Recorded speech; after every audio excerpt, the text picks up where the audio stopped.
Hi everyone, welcome back. So happy to have you. We're going to be watching more Star Trek the Animated Series today, as we do, and today's episode is called One of Our Planets is Missing. It seems pretty straightforward, so I think we're going to get right into it. Hope you guys enjoy.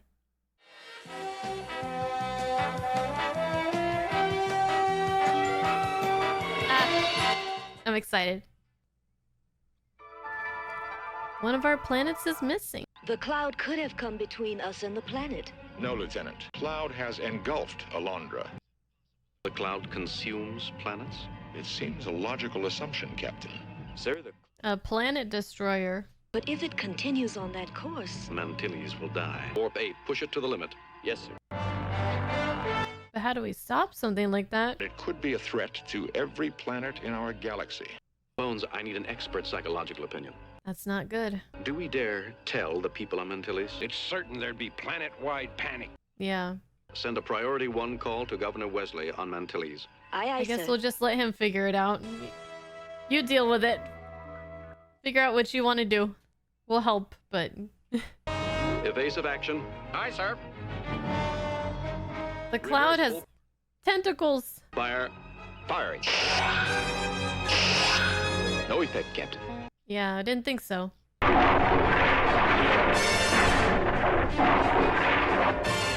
Whoa. Yep. We're inside. We're floating inside the cloud. Objects approaching on the bow. Is that what's left of that planet? The objects are some form of highly charged gaseous antimatter. Oh, antimatter. Antimatter charge ready, sir. Fire. Our shields have antimatter charges now? Or did we always have that? Double the charge. Ready, sir. Fire. Ooh, it broke it up. Any conclusions? The cloud is alive. Maybe we could ask it nicely to go back where it came from. And we'll all be broken down into nice digestible particles. So the antimatter is what breaks down the planet and anything else. How are you going to choose? There is no choice, Jim. We'll save the children. What about those blobs, Bones? They break up the larger chunks of matter for digestion. Lieutenant, That's crazy. Oh, it's like a tree, like a branch, it seems to have some sort of anatomy. or like lungs? We just might be able to give it enough indigestion to make it turn away from Mantilles. So we have to save our the planet, but we have to save ourselves first. Here we go.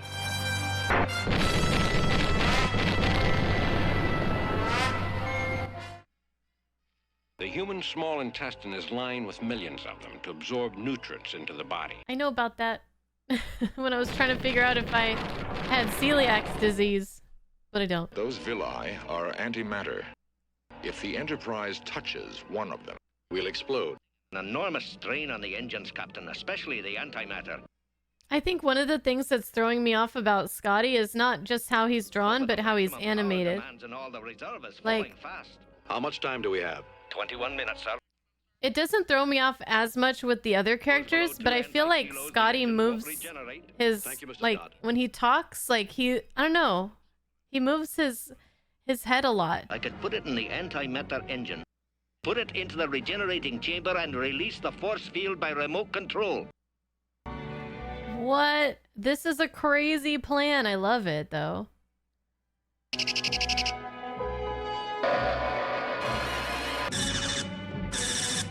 Well, we get to go inside a part of the ship that we've never really been in before.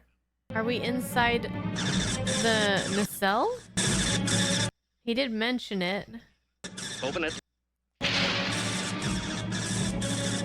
Close it.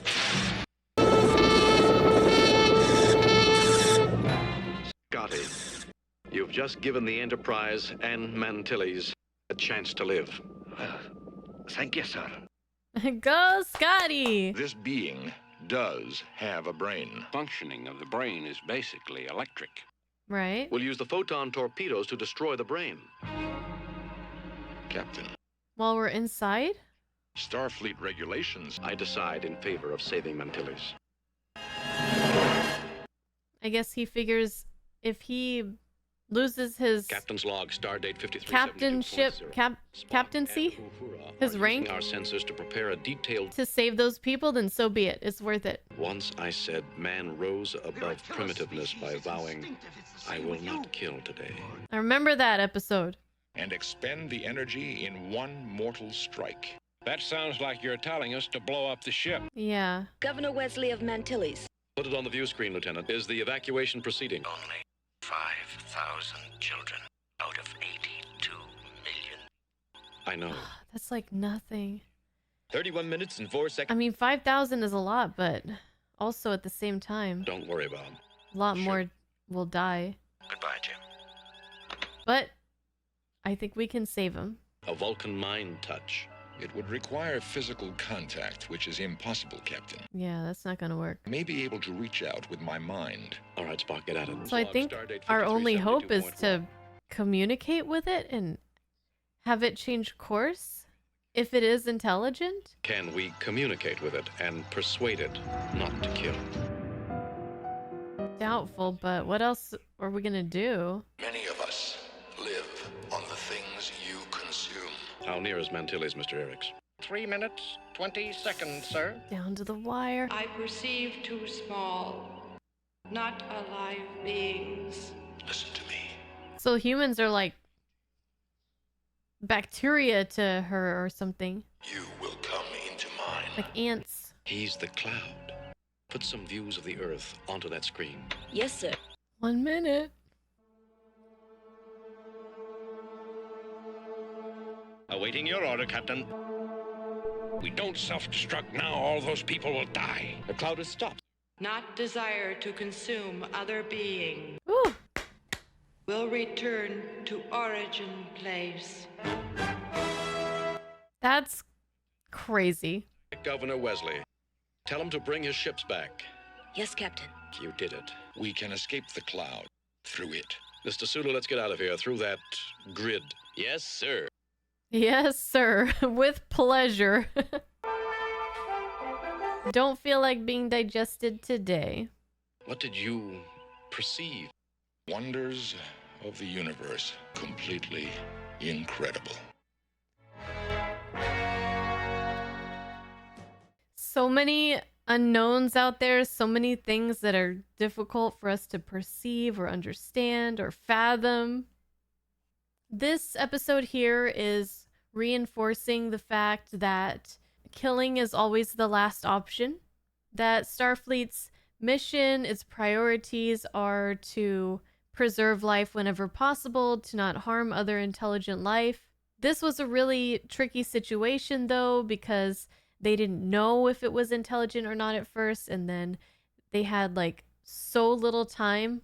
Luckily, they had Spock the Vulcan aboard. Otherwise, they probably would have had to self-destruct, destroy themselves, as well as this intelligent, huge gaseous cloud creature in order to save all the millions on the planet. And I did like how they got it to leave the galaxy, because I was thinking like, oh, if they just said like, hey, can you stay away from the planets that don't have the beings that you can now sense and know what they are, then it might go destroying like suns and stuff. So good thing that it's going back. Hopefully it will be able to find some food. I think there are, maybe we're assuming that not every galaxy is going to have sentient life. I don't really know, because what if there are other planets that are inhabited in the origin galaxy that are now going to be destroyed? But hopefully the thing has learned how to sense these tiny creatures. And with something so huge, at first I would think like, how does something so huge exist and have space to exist and to have planets to consume? Because it's such a grand scale compared to what we are familiar with. And then when you remember the vastness and how huge the universe really is, probably bigger than we could ever calculate, or even if we could or have calculated it, I don't know, probably not, to be able to even fathom and understand just how grand it is something that I'm not even sure humans could even understand. This thing is huge, and the universe is even more huge. I guess that's my point. And it's absolutely crazy, and it kind of upsets me that I'll never be able to really... I've seen the videos, and even then, like the videos where it's like it starts like with Earth, and then it'll zoom out and it'll show the solar system, and then it'll zoom out to the galaxy, and then it'll zoom out even more until it's like tons of galaxies, and it shows like the whole universe. But even then, you can't really fully understand and grasp just how small we are and how big the space that we live in really is. I just think it's so cool. Yeah, so overall, I really liked this episode. This one kind of reminded me of the Immunity Syndrome, where we're going into this, we're like so tiny compared to this huge creature that we're going inside.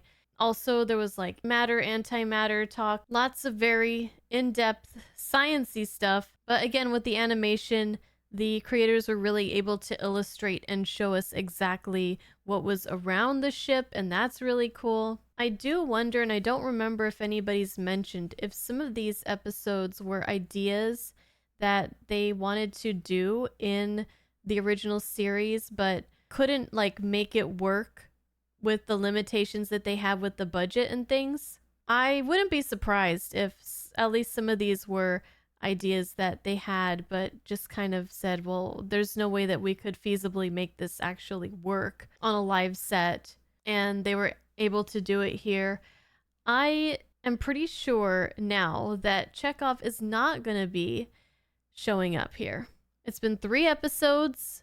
They haven't gotten rid of that alien guy to replace him with Chekhov in the navigator's seat. And when I was looking up some art to put up as a thumbnail for the Patreon videos, all of the illustrations, none of them had Chekhov in it. So I'm not sure if he was too busy to record or what was going on, but I really wanted to see what he looks like animated, and I don't think I will. If I will, don't tell me, because I would love to be surprised, but I'm pretty sure no Chekhov. So that's disappointing.